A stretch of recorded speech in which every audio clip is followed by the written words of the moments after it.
message, which has been a week and a half, 2 weeks ago now, all the news was a titter about the politicians in Virginia. And all the things that they had done and were accused of doing. And, well, it's been 10 days and now we're on to something else. Now we're on to Robert Kraft. And we're on to the singer. I can't remember his name. R. Baker? R. Kelly. All right. We got the crisis of the moment. But it's interesting to me that you don't really know what anybody's done. You know? I mean, social media, television, commentators, they grab a hold of whatever they want to grab a hold of, and they use it from their perspective to further their agenda, and you don't really know what the truth is. Now, in the case of some of these folks, they have video, they have DNA evidence, and so that there's some pretty hard evidence. But as a general rule, it's hard to know when somebody's guilty and when they're innocent. We are in the 16th chapter of the Gospel of Luke, and we're about to read a passage where a man is accused of doing something, but the evidence is pretty strong against him. And we're going to look and see how the boss handles this particular situation. This comes from Luke chapter 16. We're going to read verses 1 through 13. It's a very interesting passage, one that can tie you to knots if you're not careful. Now, he was also saying to the disciples, there was a rich man who had a manager, and this manager was reported to him as squandering his possessions. And he called them and he said to him, what is this I hear about you? Give an accounting of your management, for you can no longer be manager. And the manager said to himself, what shall I do? Since my master is taking away the management from me, I'm not strong enough to dig. I'm ashamed to beg. I know what I'll do, so that when I'm removed from the management, people will welcome me in their homes. And he summoned each one of his master's debtors. And he began saying to the first, how much do you owe my master? And he said, 100 measures of oil. And he said to him, take your bill and sit down quickly and write 50.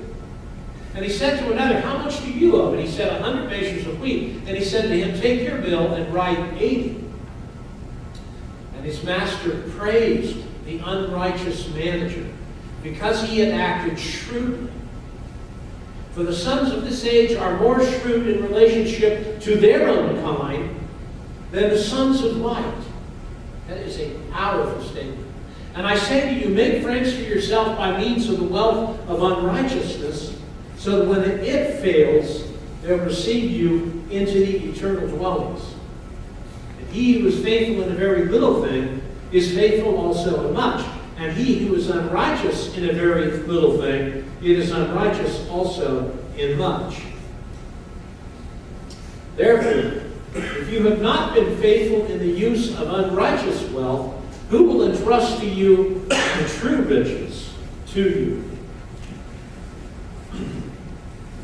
And if you have not been faithful in the use of that which is another's, who will give you that which is your own? This is a very challenging passage to interpret. No servant can serve two masters, for either he will hate the one and love the other, or else he will be devoted to the one and despise the other. You cannot serve God and wealth.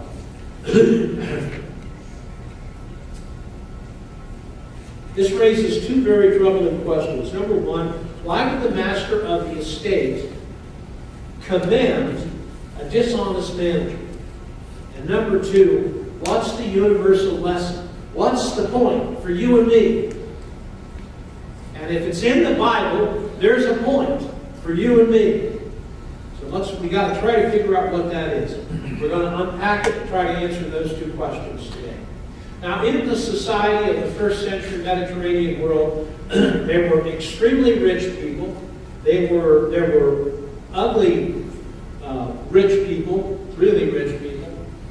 There were religious figures, tradesmen, businessmen, craftspeople, ordinary people, and slaves.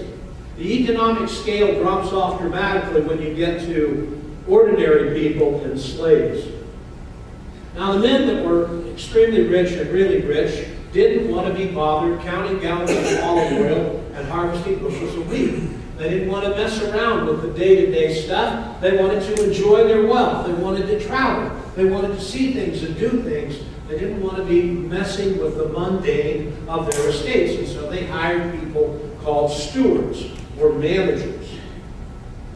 And these stewards were given a great deal of leeway to make decisions on behalf of the rich person. The manager, the steward, had enormous authority to sell and buy and trade on behalf of the manager. Now, obviously, you want a guy who's pretty honest to be managing your estate. I remember, I don't know, I was 10 or 12 years old, and on one of my father's acquaintances, somebody embezzled from him. And my father said, remember this, Dave, if you don't want anybody to embezzle your money, don't give them the authority to sign your checks. Well, that's brilliant, you know? If you don't give anybody the authority to move your money or sign your checks, they can't steal from you. This manager had the authority to sign the checks. And he was a dishonest man, and he stole from his boss. Now, there were three things that could happen to this man, and none of them were good. He could be fired, have social disgrace attached to his name for the rest of his life. He could be fired and severely beaten. That doesn't work out well usually. And he could be fired and stoned to death. And so, as soon as the rich man said to the manager, "You're in trouble," he didn't have a very bright future. Now, the rich people periodically double-checked on their managers. They had ways, they had little tests, little proofs, evidence, and this man discovered that his manager was stealing from him. He calls him in and he says, "What are you doing? What is this I hear about you?" Now, here's one of the troubling issues of this story. You caught the manager of your plant stealing from you, and you tell him, "Get your things in order, because one of these days real soon I'm going to fire you." I, at one time, hired and fired all of the people that worked at my dad's printing company, and I learned very quickly when it was time to fire somebody, you didn't say, "I'm going to give you 15 days notice, and then you're going to," because all that did was lead to a bunch of nastiness, and he would badmouth you and say, "Out of here." So as soon as someone said, "Hey, I'm going to take a new job, I'm giving you my 15 days notice," I'd say, "Thank you very much, I'll pay you for the 15 days, put your keys on the desk, you're done." But this manager has been given the opportunity to stay in place and continue to manage the rich man's affairs, and it makes no sense to me. So the manager says to himself, "What shall I do? I'm not strong enough to dig, and I'm ashamed to beg." He didn't have a craft, he didn't have a trade, he didn't have a business, he didn't own land or flocks, so he was going to fall pretty far down the economical heap. The people who dug were the dumbest, least skilled, lowest people on the totem pole. Only the people who begged were lower. Beggars begged because they had no choice. They had no other way to survive. They had to beg to survive. And he says, "What am I going to do? I'm too frail to dig. I'm too proud to beg." And then he says, "I know what I'll do." And he hits up on a scheme that's brilliant. Now, you and I need to understand a little bit about how business was done in the first century to understand what he did. And I'm going to go into some detail because it leads to the point of the parable. It leads to the universal lesson. So, Jews were not allowed to charge interest to Jews. It was against the law. And of course, mostly Jews dealt with other Jews. So it wasn't I'm having so much trouble with this thing. So it wasn't a lot of fun to do business.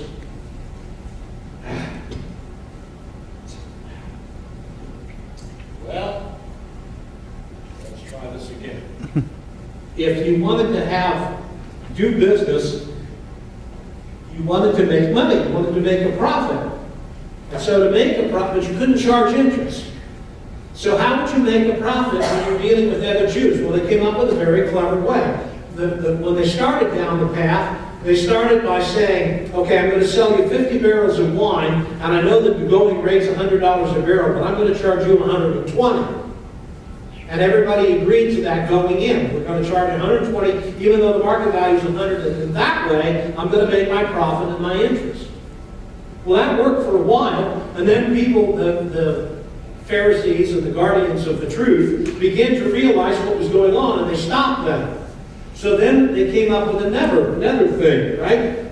So I'm going to use Jim because he's over here. So Jim gets a phone call from somebody, and they want him to take one tractor trailer from point A to point B. Well, but Jim wants to make a lot of money on the deal, so they agree that Jim is going to bill him for 2 tractor trailers, but only move 1. Right? And so who's going to know, right? Who's going to know whether they move 2 or 1? As far as the 2 businessmen are concerned, they've made their agreement, they've come to an understanding, and that's what they're going to do. Then if anybody else came along and looked at the document, how would they know whether they moved 2 trailers or 1? Nobody would ever know. And that's what they did in the first century. So, if I wanted to make a lot of money, I would say this to Mr. Morgan, I'm going to sell you 50 barrels of wine, but I'm billing for 100. Or I'd sell 100 bushels of grain, or 80 bushels of grain, that I bill them for 100. Understand? So, but it's illegal to do that. And if anybody catches me not doing that, I'm in real trouble. So what does the manager do that's so clever? He takes all the bills, and he calls up Jerry. He says, Jerry, you've been a good friend of mine for quite some time. I'm going to cut you a break. We're going to take your 100 barrels of oil, and we're going to mark it down to 80. But do it in your own hand. And so that's quite a deal for Jerry. So he marks it down from 100 to 80.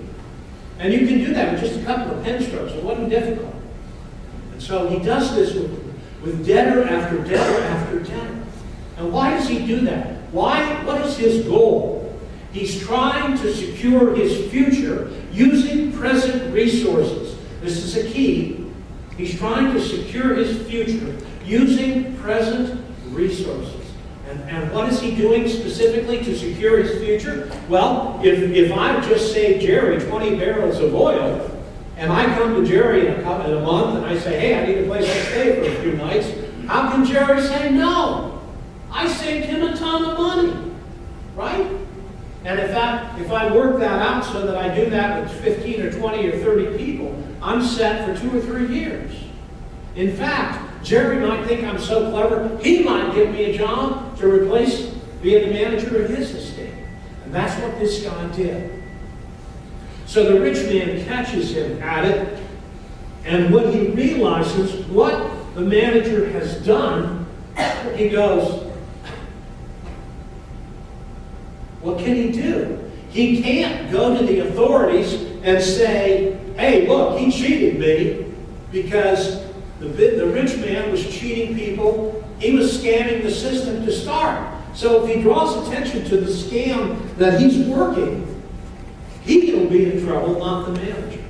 It is very clever. And then he uses a word that is a key to our understanding of the parable. He says the guy was shrewd, clever, wise.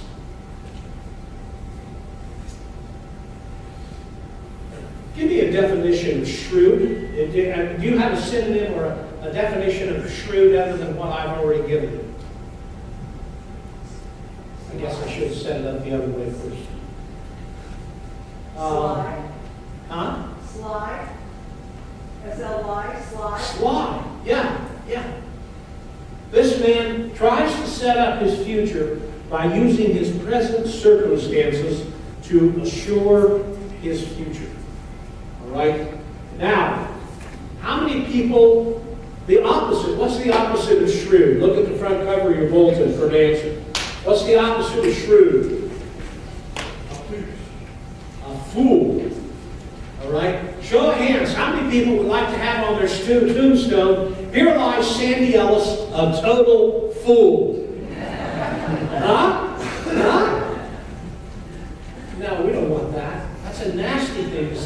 an individual. Right? And maybe Sandy might like it to say, here lies Sandy Ellis, a shrewd woman. But nobody wants the word fool attached to their name, their reputation, or their tombstone. Because foolishness is a very negative thing. Foolishness is one who is stupid, ill-advised, makes decisions without thinking them through. I was really tickled to find the illustration that's shown on the front cover of the bulletin, because it just perfectly fits the theme of the message and what I'm trying to teach this morning. The original Greek word that is translated as shrewd, it literally means thoughtful, sagacious, discreet, wise. The original Greek word that's translated as fool is mindless, stupid, ignorant, rash.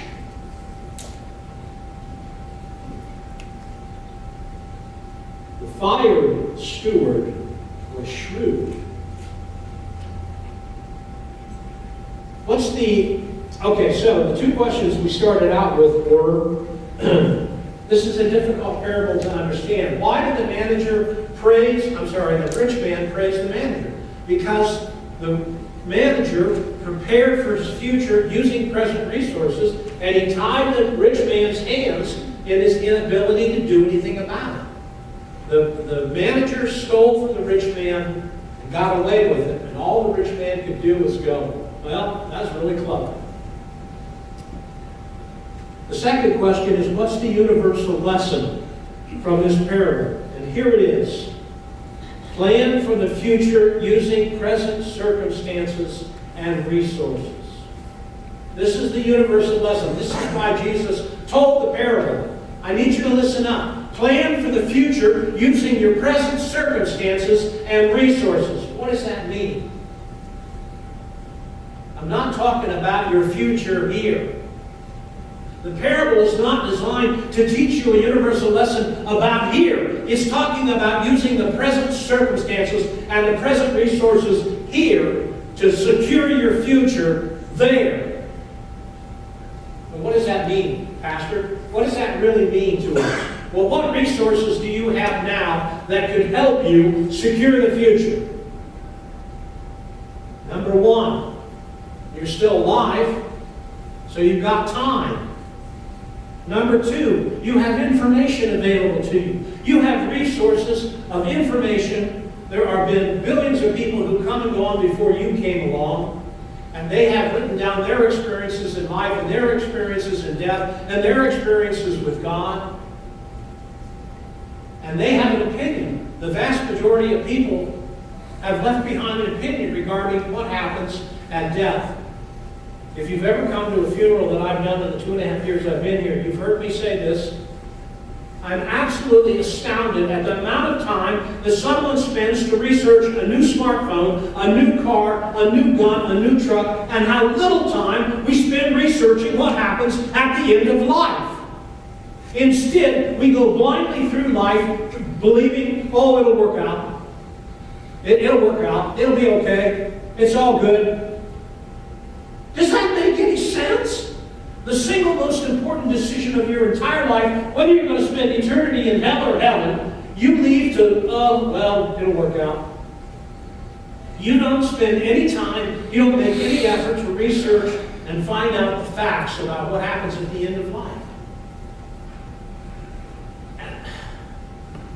I think I told you before that one of the things I liked about my seminary training and I hated about my seminary training was they forced us to deal with every major theological issue, every major theological question that's been out there for the last umpteen centuries. We had to deal with and come up with an answer.